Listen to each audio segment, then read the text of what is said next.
Welcome to The Explainer, where we break down big ideas using the source material itself. So today, let's crack open Dr. Jason Fung's The Cancer Code to really understand our long and very complicated war with this ancient disease.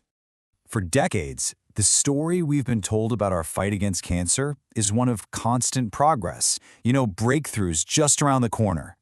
But what if the actual data, for a very long time, told a completely different story? This quote, it really gets at a central tension in cancer research, this reluctance to admit that maybe, just maybe, our fundamental strategies were failing. You have to remember, this was a time of just incredible optimism. With the same can-do spirit that had just put a man on the moon, President Nixon launched this massive campaign, pouring billions of dollars into research to find a cure. Some scientists even predicted we'd conquer cancer by 1976. And that's really the million-dollar question, isn't it? With all that time, all that money, and all that brain power, you'd expect a decisive victory. But for a long, long time, the numbers told a very, very different story. Okay, take a look at this graph. It paints a pretty stark picture. From the turn of the century, right up until the 1990s, the death rate from cancer per 100,000 people just kept on climbing. So for a very long time, despite all our best efforts, we were actually losing ground. The book compares this whole period to the trench warfare of World War I, where you have this immense effort that just results in a brutal, bloody stalemate.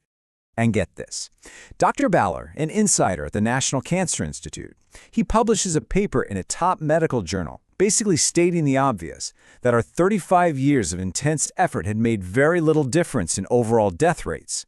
He pointed out that while other major killers were declining, cancer was the only one still on the rise. And for telling this truth, his peers blasted him for it. And look at this. The contrast is just dramatic. While we were making incredible progress against things like heart disease, cancer deaths were actually rising.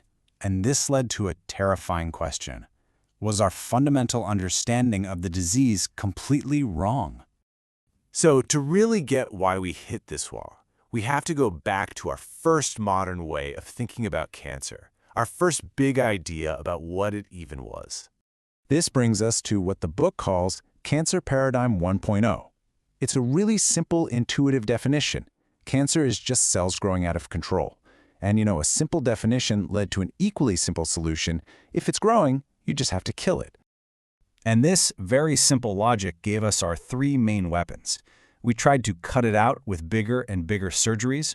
We tried to burn it out with radiation. And we tried to poison it with chemotherapy, a treatment literally born from the chemical weapons of World War I. Cut, burn, and poison. That was the game plan. But here's the thing. These powerful, brutal weapons, they often failed. Cancers would just come back. And this forced scientists to move beyond the simple idea of growth and ask a much more fundamental question. Right. Instead of just seeing cancer as this big, dumb blob of growing cells, a couple of researchers, Doug Honahan and Robert Weinberg, decided to look for the shared behaviors, the core principles that unite all the hundreds of different kinds of cancer. And they identified these 8 core abilities, or hallmarks. I know, this list looks pretty technical, but it reveals something huge. Cancer is so much more than simple growth. For instance, it learns to ignore the body's natural stop-growing signals.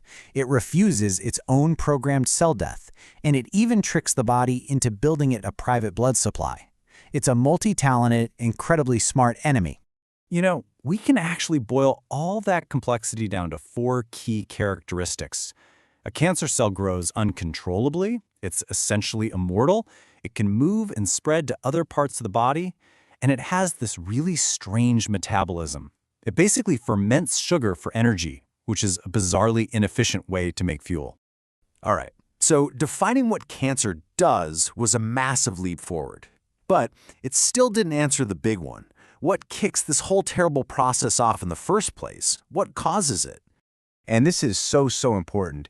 It's crucial to separate the cause from the mechanism. We often say genetic mutations cause cancer, But that's the how. The mutations are the mechanism. The cause is the why. It's the external thing, the carcinogen, that leads to those mutations. Think of it this way. Smoking is a cause. The genetic damage it creates is the mechanism. You know, one of the very first big clues about this didn't come from some fancy high-tech lab. It came from observing a really tragic and gruesome occupational hazard right on the streets of London.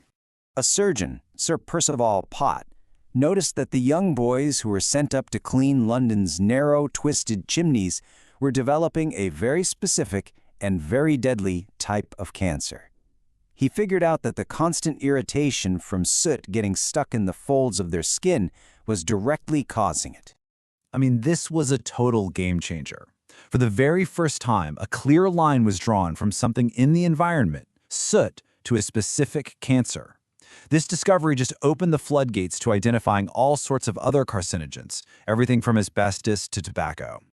And it wasn't just chemicals. Another absolutely tragic story, that of the radium girls, proved that radiation was also a powerful carcinogen. These young women were painting watch dials with glow-in-the-dark paint, and they would lick the brushes to get a fine tip, ingesting deadly amounts of radium. That radioactive element settled in their bones, causing them to literally fall apart and develop these massive tumors. Okay, so we've established what cancer is, and we've got some pretty big clues about what can cause it. But all of this, it all points to an even deeper question about its true nature. So you can see how far our understanding has come, right? We've gone from this simple idea of a war on growth fought with crude weapons like cut, burn, and poison, to a much more nuanced picture of a complex, multi-skilled enemy that's triggered by things out in our environment. And this is where things get really profound. This is the lingering mystery that Cancer Code really digs into. We find evidence of cancer in human jawbones that are 2 million years old.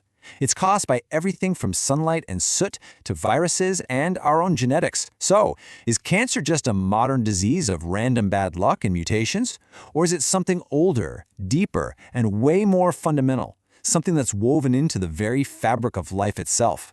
Now that's a question that could change everything.